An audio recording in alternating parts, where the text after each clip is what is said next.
Imagina por un momento que tienes 88 años, que has enterrado a casi todos los que amaste, que tu nombre ha llenado portadas durante 6 décadas, que reyes te han besado la mano, que un pintor ruso te dice que tú eres lo único verdadero que le ha pasado en la vida. Y aún así, esa noche, cuando tu corazón se detiene mientras duermes, no hay nadie a tu lado para darte la mano. Nadie escucha el silencio. Nadie llega hasta la mañana siguiente. Eso le pasó a la mujer más temida y más deseada del cine mexicano. Eso le pasó a la que se hacía llamar, sin pedir permiso a nadie, la Doña. Y lo que te voy a contar hoy no está en las revistas que idolatraron su rostro durante generaciones. Está en lo que nadie quiso mirar de frente, el precio altísimo que cobra la gloria cuando se construye humillando a los demás.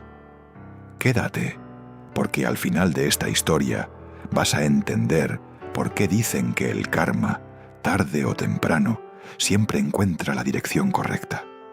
Y antes de empezar, quiero que te quedes con un solo dato, uno solo, para que lo lleves contigo durante todo este relato.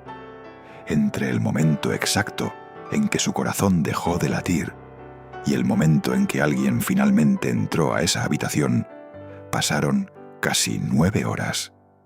9 horas de silencio absoluto en la casa de la mujer más fotografiada de la historia de México.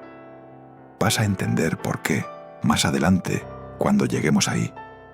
Pero primero necesitas conocer a la niña de Sonora que decidió muy pronto que jamás volvería a arrodillarse ante nadie. Porque para entender la soledad final de la emperatriz, hay que entender primero cómo empezó a construir, ladrillo a ladrillo, el trono desde el que después no pudo bajar a tiempo. Nació en un pueblo pequeño de Sonora, Álamos, en abril de 1914, en una casa donde ya había demasiadas bocas que alimentar.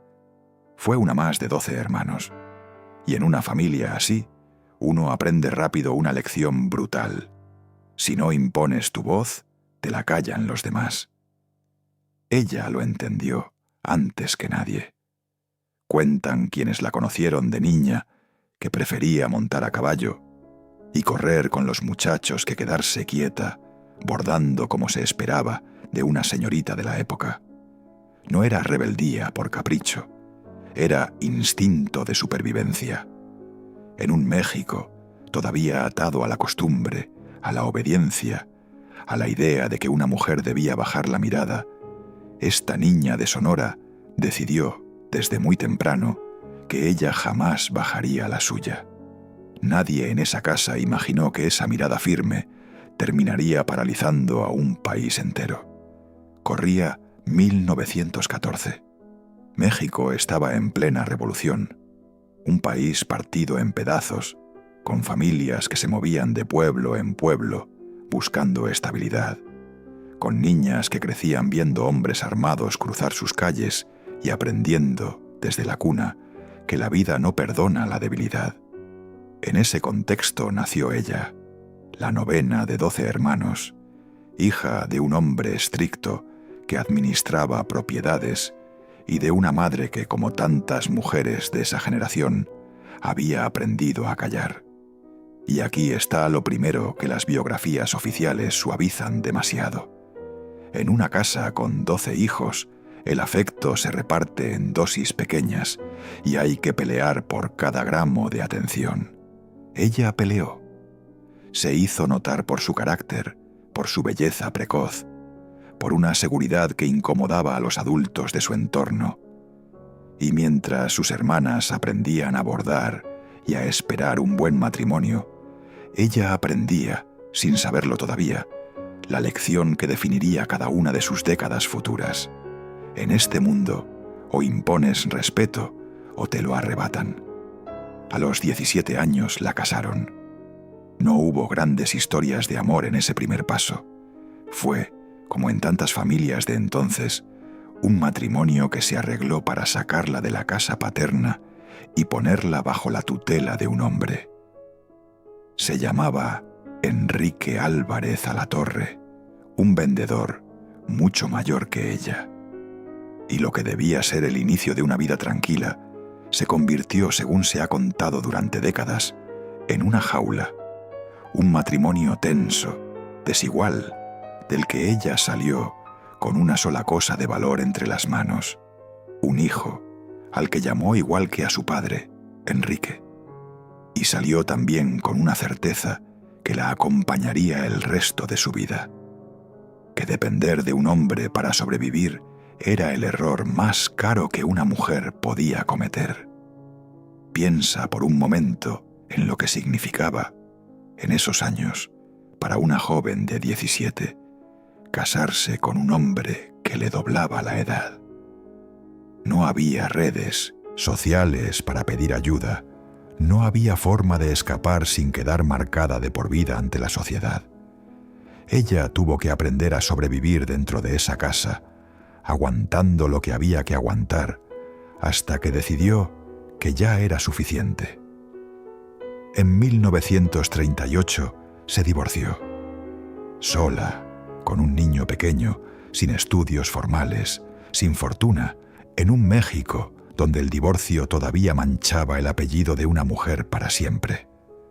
Cualquier otra se habría resignado a la sombra, a vivir escondida, avergonzada, dependiendo de la caridad de algún familiar. Ella no. Ella tomó ese fracaso, esa humillación social que la sociedad le quiso imponer, y lo convirtió en combustible. Y aquí, si prestas atención, está la primera semilla del personaje que el país entero llegaría a admirar y a temer en partes iguales. La mujer que decidió que antes de volver a ser humillada por alguien, ella misma se encargaría de humillar primero. Llegó a la Ciudad de México, decidida a no volver a depender de nadie. Y el destino, que a veces parece tener sentido del humor negro, le puso enfrente exactamente lo que necesitaba: una industria de cine mexicano que estaba a punto de vivir su época más gloriosa, hambrienta de rostros nuevos, de mujeres fuertes que representaran a un país que se creía moderno, pero seguía atado a la tradición. En 1943 llegó su oportunidad con Doña Bárbara, la historia de una mujer despiadada, dueña de tierras, temida por los hombres que la rodeaban. Y aquí está el primer dato que debería hacerte dudar de todo lo que creías saber. Ella no actuó ese papel, ella lo vivió. Desde ese momento, el país dejó de llamarla por su nombre. La empezaron a llamar la Doña. Y ese apodo, que sonaba a homenaje, escondía en realidad una advertencia: cuidado con esta mujer, porque no va a suplicarte nada. Los que trabajaron en aquel rodaje contaban después que ella llegó al set sin la humildad que se esperaba de una principiante. No pedía indicaciones, las exigía con fundamento. No aceptaba que un director le hablara con condescendencia solo por ser mujer y por ser nueva en la industria. Y en la época de oro del cine mexicano, esa que hoy recordamos con nostalgia en blanco y negro, con las orquestas, los sombreros charros, las haciendas y las canciones de amor imposible, una actriz que se comportaba así era una rareza absoluta. Las demás competían por complacer a los productores. Ella competía porque los productores la complacieran a ella, y funcionó. Doña Bárbara fue un éxito rotundo, y de la noche a la mañana, la joven divorciada de Sonora que meses atrás no tenía ni oficio ni beneficio, se convirtió en la mujer más comentada del país. Las revistas de espectáculos de la época, las abuelas de lo que hoy conoces como la prensa rosa, se pelearon por sacar su fotografía en portada. Y ella, que ya sabía lo que costaba depender de la buena voluntad ajena, entendió de inmediato el juego. Mientras más inalcanzable pareciera, más la iban a desear, y mientras más la desearan, menos se atreverían a tratarla mal. Lo que siguió fue una carrera meteórica, sí, pero también el inicio de una fama muy particular, la fama de ser imposible de domesticar. En los sets de filmación empezó a correr la voz. María Félix no toleraba que la trataran como a una actriz más. Exigía respeto, exigía que se le hablara de tú, a tú, incluso a los productores más poderosos del país, y humillaba sin el menor pudor a quien se atreviera a subestimarla. Directores acostumbrados a mandar sobre actrices sumisas se encontraron, de pronto, con una mujer que los corregía delante de todo el equipo. Y aquí es donde el público de la época empezó a dividirse entre quienes la admiraban, por atreverse a lo que ninguna otra se atrevía, y quienes la señalaban, en voz baja, de arrogante, de despiadada, de fría. Nadie se detuvo a preguntarse por qué una mujer que había sido entregada en matrimonio a los 17 años, que había salido de esa relación con las manos vacías, había decidido que jamás, nunca más, permitiría que alguien la tratara como un objeto. Su dureza no nació de la nada. Nació de una herida que ella decidió convertir en coraza. Pero una coraza, aunque proteja, también aísla. Y esa soledad que ella misma fue construyendo, ladrillo a ladrillo, terminaría acompañándola hasta el último día de su vida. En 1945 llegó el segundo golpe de su historia amorosa, disfrazado, como casi siempre, de romance perfecto. Se casó con Agustín Lara, el compositor más célebre de México, el hombre que le escribió canciones que todavía hoy se cantan en las cantinas y en las bodas, canciones que hablan de una mujer bonita, de un cielo lindo, de un amor que parecía eterno. El país entero soñó con esa pareja, pero lo que el público veía en las portadas de las revistas de espectáculos no era lo que ocurría puertas adentro. Se cuenta, y esto ha pasado de boca en boca durante generaciones en el ambiente artístico mexicano, que Agustín Lara vivía consumido por unos celos enfermizos, que no soportaba que otros hombres la miraran, que no soportaba, sobre todo, no poder controlarla del todo. Un hombre acostumbrado a que sus canciones rindieran a cualquier mujer, se topó con la única mujer de México que no estaba dispuesta a rendirse ante nadie. El matrimonio terminó en 1947, apenas 2 años después de haber empezado, entre rumores de control, de encierro, de una relación que por fuera sonaba a poesía y por dentro sonaba a asfixia. Piénsalo bien. Un hombre puede escribirte los versos más hermosos del mundo y aún así no soportar que existas fuera de su control.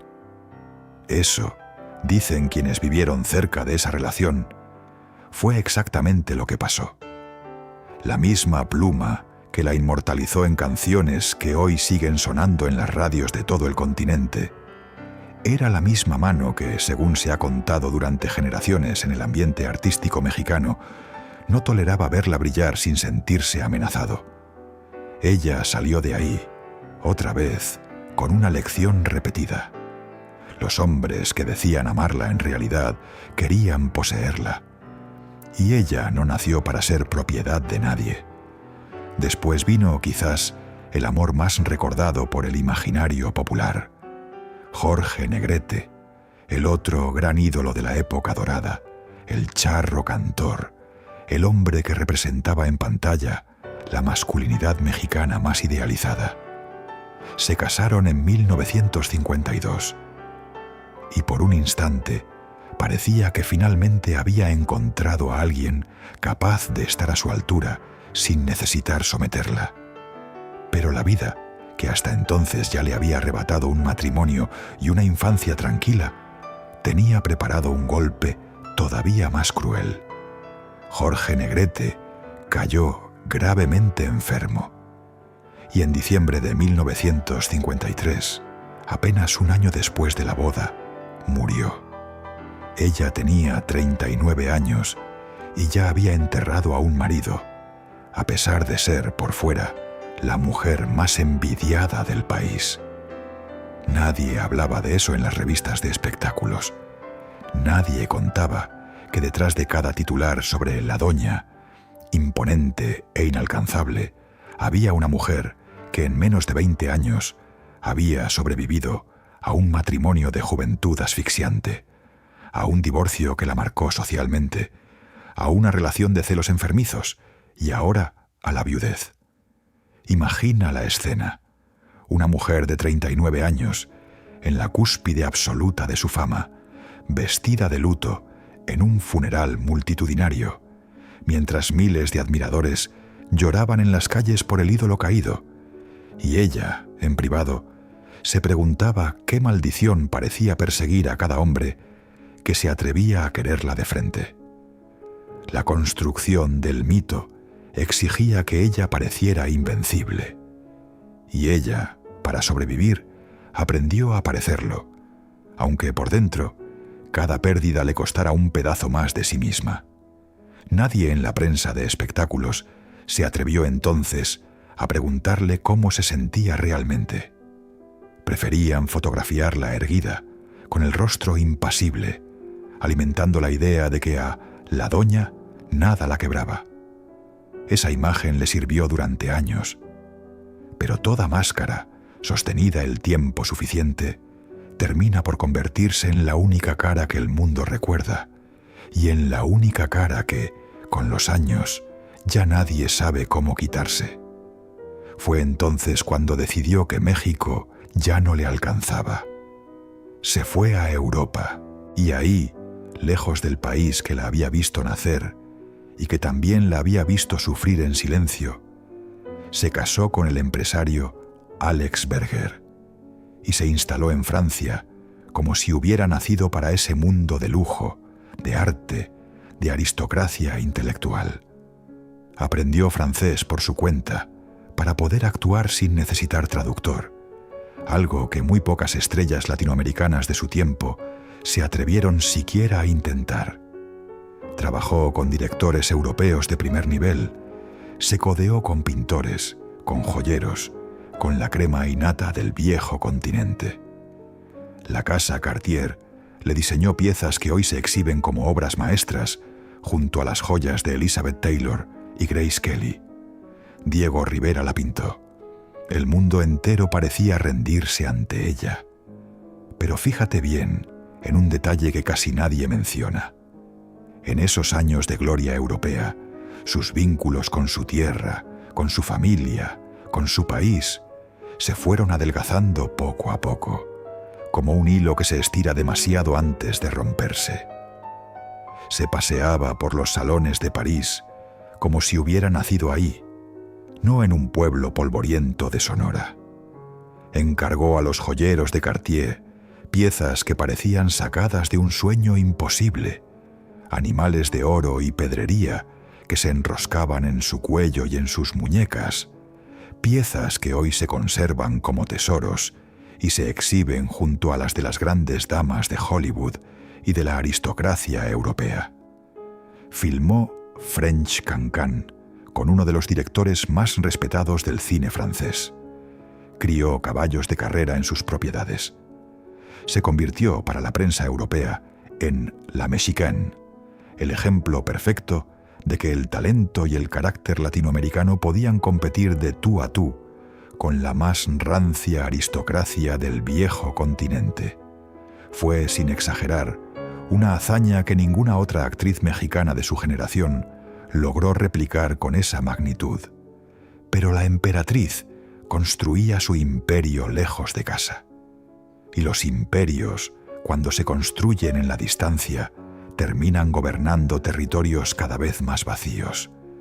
Mientras ella conquistaba Europa, en México su hijo crecía casi sin ella, su familia se iba quedando atrás, y el hilo que la unía a su tierra se adelgazaba un poco más con cada temporada que pasaba del otro lado del océano.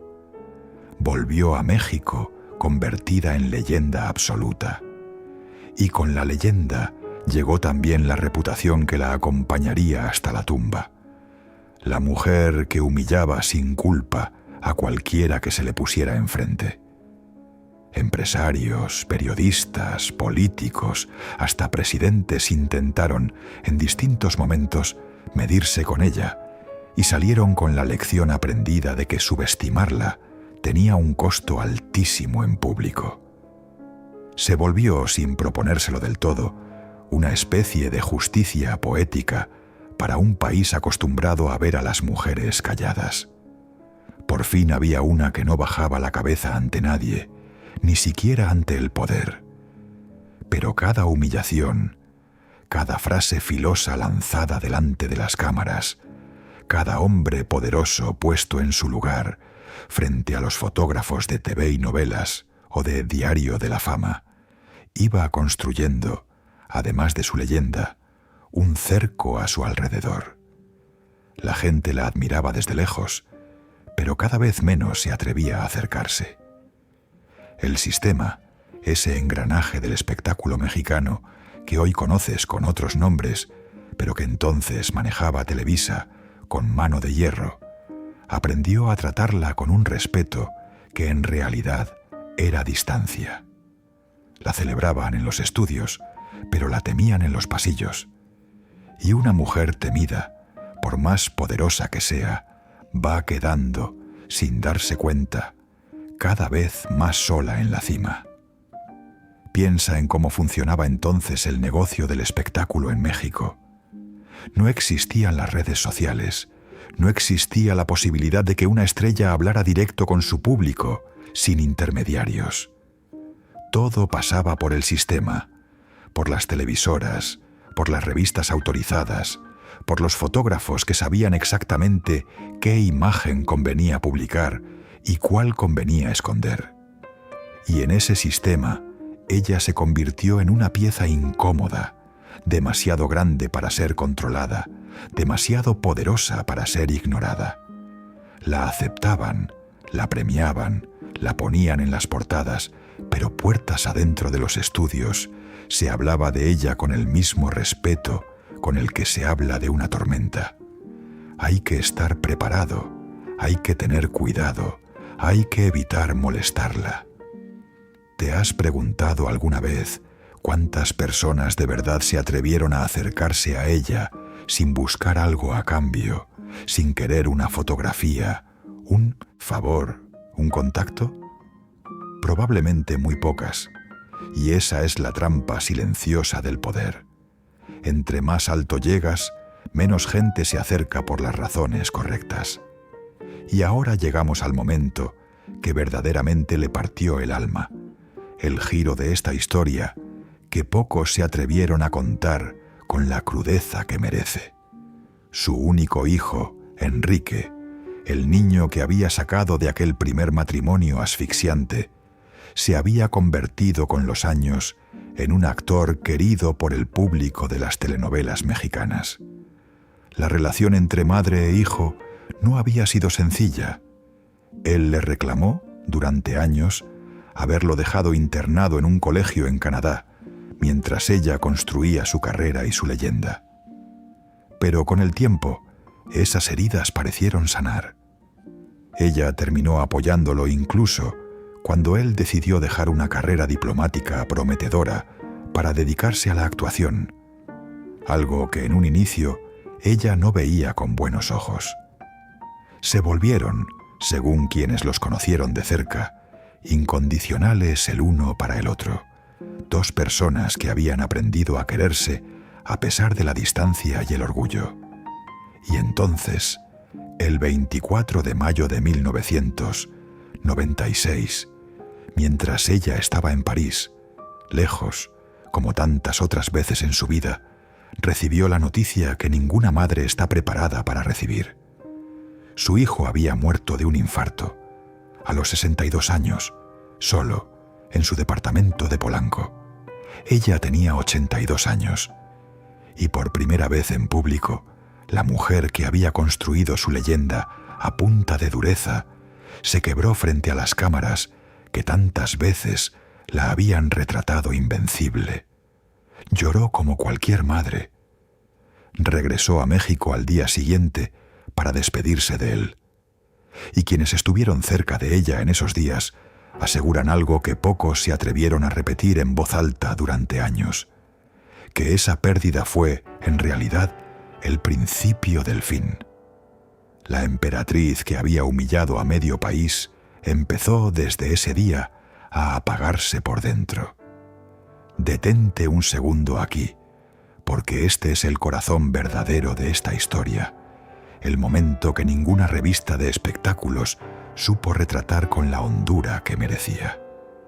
Durante años, el país entero había especulado sobre la vida privada de Enrique, sobre sus relaciones, sobre rumores que ni él ni su madre confirmaron jamás en público.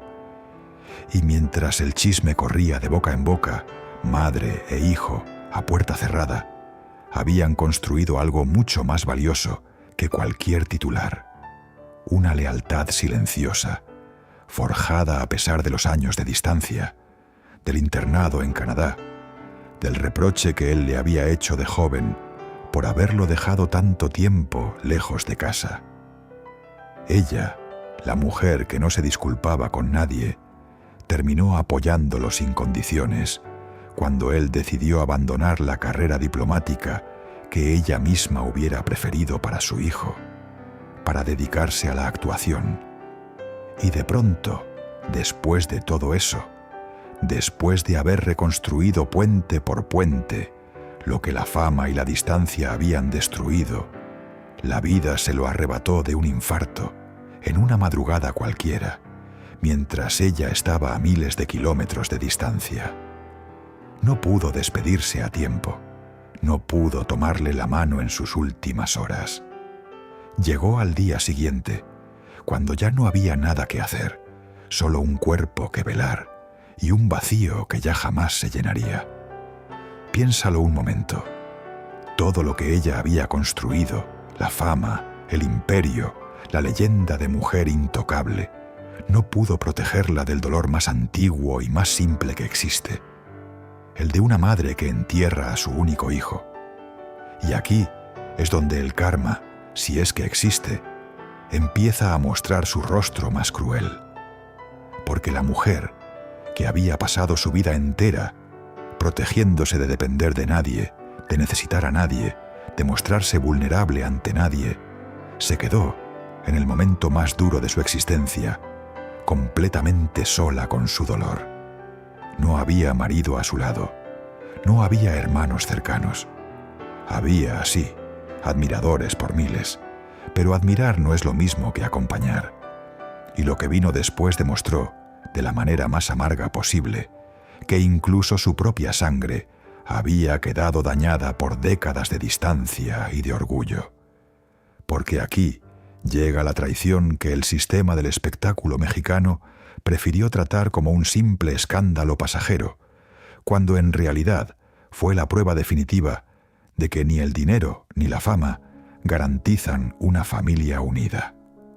El 8 de abril del año 2002, el mismo día en que cumplía 88 años, en su casa de la Colonia Polanco, María Félix murió mientras dormía. Su corazón, que había resistido tantas pérdidas, tantos matrimonios, tantas batallas libradas en público, simplemente se detuvo, de madrugada, alrededor de la 1 de la mañana, y su cuerpo permaneció ahí, sin que nadie lo supiera, durante casi 9 horas, hasta que finalmente lo encontraron cerca de las 10 de la mañana. 9 horas. La mujer más fotografiada de México, la que llenó portadas durante 60 años, la que hizo temblar a políticos y empresarios, pasó las últimas horas de su vida completamente sola, en el silencio de una casa enorme, sin una sola mano que la acompañara en el momento exacto en que su corazón dejó de latir. Dime si eso no es la ironía más cruel que le puede tocar a alguien que construyó toda su vida alrededor de la idea de no necesitar a nadie.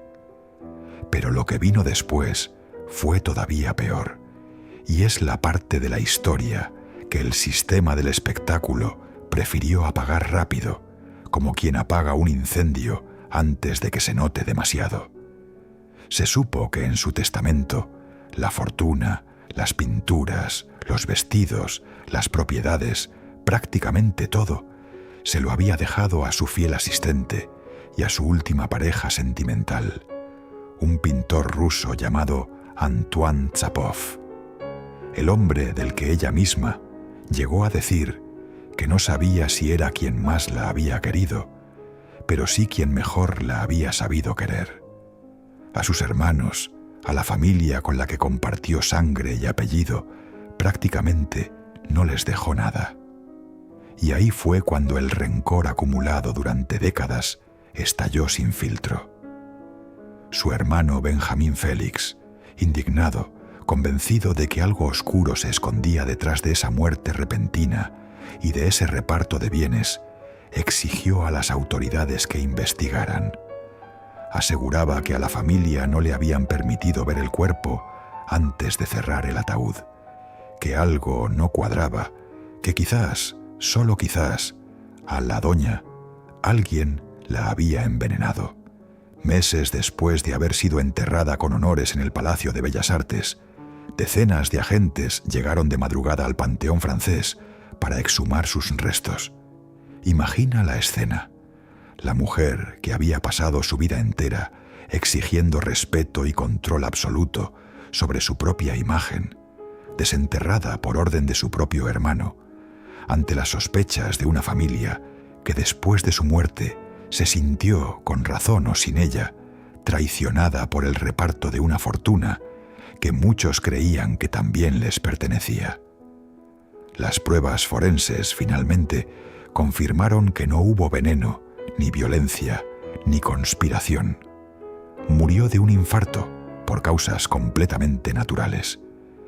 Pero el daño ya estaba hecho. Las autoridades, con toda la seriedad de un caso que sacudió al país entero, realizaron los estudios forenses correspondientes, y semanas después llegó la conclusión oficial: no hubo veneno, no hubo violencia, no hubo ninguna causa externa. El corazón de la doña simplemente había llegado al final de su recorrido, agotado después de 88 años de batallas, libradas casi siempre en soledad. Pero antes de que se conociera ese resultado, el país entero se quedó con la imagen de una familia dividida, desconfiando abiertamente los unos de los otros, exhumando el cuerpo de su propia hermana para asegurarse de que nadie le había arrebatado la vida antes de tiempo. Y aquí vale la pena preguntarse algo con honestidad. ¿Esa desconfianza nació solo por sospecha de un crimen? ¿O nació también, en el fondo, del resentimiento acumulado durante décadas por una hermana que se había ido a construir su propio imperio en Europa, que había repartido su cariño casi exclusivamente entre su hijo y sus últimas parejas, y que a la hora final decidió que su fortuna no era para quienes compartían su apellido, sino para quienes habían compartido, de verdad, sus últimos años de vida? La imagen de esa familia desenterrando el cuerpo de la mujer más famosa de México quedó grabada para siempre como el broche final de una vida marcada por la distancia entre la sangre y el afecto. Y aquí es donde te toca a ti decidir qué fue exactamente lo que pasó. Fue el karma cobrándole poco a poco cada humillación pública, cada hombre puesto en ridículo, cada puerta cerrada con soberbia. ¿O fue simplemente el precio inevitable de haber decidido, desde los 17 años, que jamás volvería a depender emocionalmente de nadie, ni siquiera de su propia familia? Porque hay algo que ninguna revista de espectáculos de la época se atrevió a decir con todas sus letras. La misma coraza que la protegió de ser humillada por los hombres que intentaron controlarla, terminó siendo la misma coraza que la dejó sola la noche en que más necesitaba, sin saberlo, que alguien estuviera cerca. La grandeza que construyó humillando a quien se atrevía a subestimarla fue exactamente la misma grandeza que fue alejando, uno por uno, a quienes pudieron haberla acompañado al final. No hace falta inventar traiciones que no existieron para entender esta historia. La traición más grande que sufrió María Félix no vino de un hombre celoso, ni de un director de cine, ni siquiera de un hermano resentido por una herencia. Vino de la vida misma, que le cobró con la moneda más cara que existe, la soledad. Cada una de las corazas que ella misma decidió construir para sobrevivir en un mundo que nunca le perdonó ser más fuerte que todos los que la rodeaban. Quienes la conocieron en sus últimos años cuentan que se volvió cada vez más recluida, que salía menos, que se rodeaba de un círculo cada vez más pequeño de personas de confianza, casi todos empleados o amigos cercanos, no familia. La casa de Polanco se convirtió en una especie de fortaleza donde ella seguía siendo la emperatriz absoluta, pero cada vez con menos súbditos reales a su alrededor. Seguía dando entrevistas ocasionales, seguía apareciendo en la prensa rosa clásica con la misma elegancia imponente de siempre. Seguía siendo, para el público, el símbolo intocable de la época de oro del cine mexicano. Pero puertas adentro, la mujer que había humillado a media industria del espectáculo se estaba quedando poco a poco sin nadie con quien compartir el silencio de sus noches. Y esa es, quizás, la lección más incómoda de toda esta historia. Se puede ser la mujer más admirada de un país entero y morir, literalmente, sin nadie que sostenga tu mano en el momento final.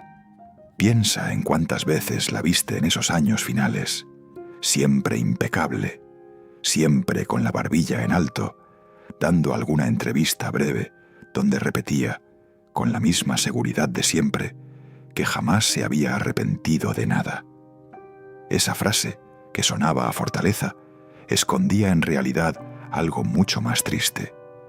Una mujer que ya no tenía a nadie cerca, dispuesto a contradecirla, a decirle: «Te equivocaste aquí, mamá, aquí fallaste», como solo hace la gente que de verdad te conoce y te quiere lo suficiente para incomodarte, rodeada de empleados leales, de un compañero sentimental que la admiraba profundamente y de un público que la veneraba desde la distancia. La doña vivía en un castillo dorado, donde, sin embargo, cada vez había menos visitas sinceras y más reverencias protocolarias. Su funeral fue una demostración de la contradicción exacta que definió su vida. Miles de personas, gente común, actores, políticos, hicieron fila para despedirla en el Palacio de Bellas Artes, el lugar reservado para las glorias absolutas de la cultura mexicana. El país entero la lloró como se llora a una madre de la patria. Y sin embargo, esa misma multitud que la despedía entre lágrimas ignoraba lo que ocurría puertas adentro de su propia familia. El resentimiento acumulado, la pelea por la herencia, la sospecha de veneno, la exhumación que vendría meses después. El pueblo lloraba a la leyenda. La familia, mientras tanto, discutía sobre los restos de la mujer real, la que había pasado por 2 divorcios, una viudez temprana, una relación de celos enfermizos, la muerte de su único hijo y, finalmente, una vejez cada vez más solitaria detrás del brillo imposible de sus joyas de Cartier. Hoy, más de 20 años después de su muerte, la doña sigue siendo sinónimo de fuerza femenina, de dignidad, de una mujer que en pleno siglo XX se negó a que nadie, ni un marido, ni un director de cine, ni un presidente, la tratara como menos de lo que ella sabía que valía. Y en eso, sin duda, hay algo genuinamente admirable, algo que merece reconocerse sin ironía. En un México que exigía sumisión a las mujeres, ella impuso respeto a punta de carácter. Pero la misma historia que la convirtió en leyenda también nos deja una advertencia que vale la pena llevarse de este relato, sin necesidad de exagerar ni de inventar villanos donde no los hubo. La fuerza que se construye humillando a los demás, aunque a veces esté justificada por el dolor y las heridas de una vida difícil, termina cobrando una factura altísima, la del aislamiento.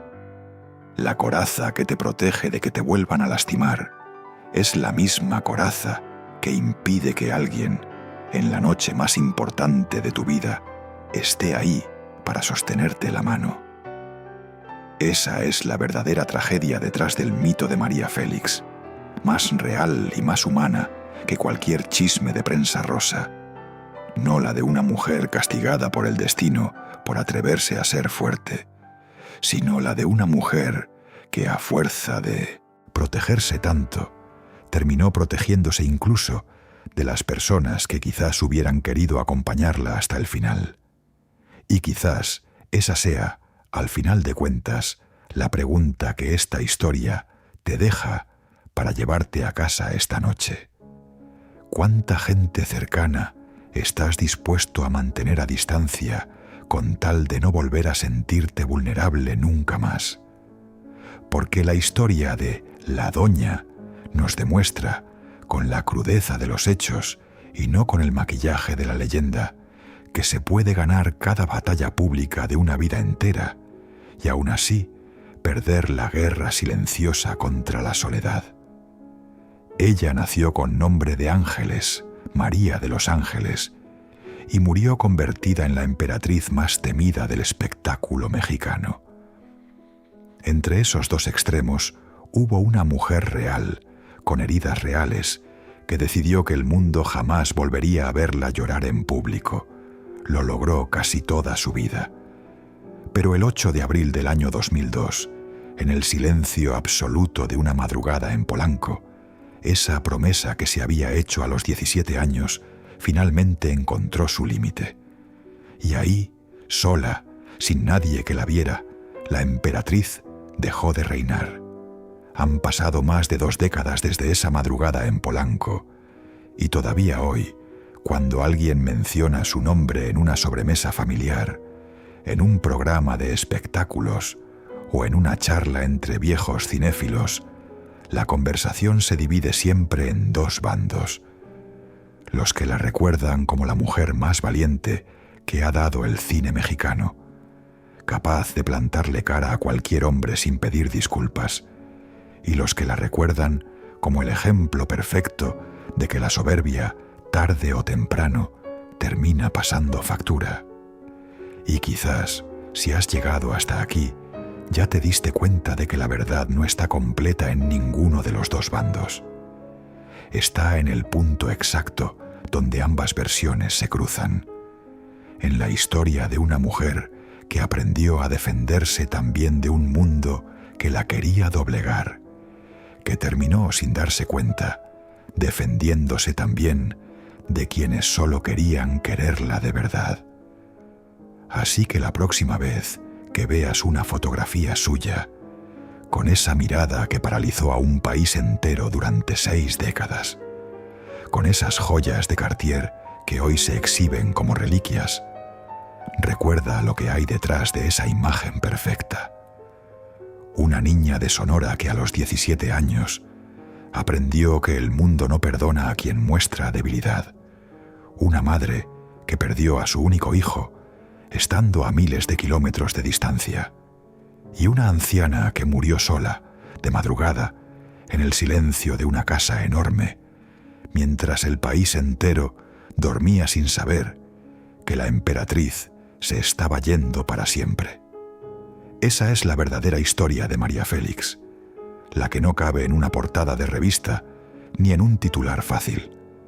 La historia de alguien que ganó cada batalla que el mundo le puso enfrente y que, sin embargo, terminó perdiendo la guerra silenciosa que todos, tarde o temprano, tenemos que librar contra la soledad.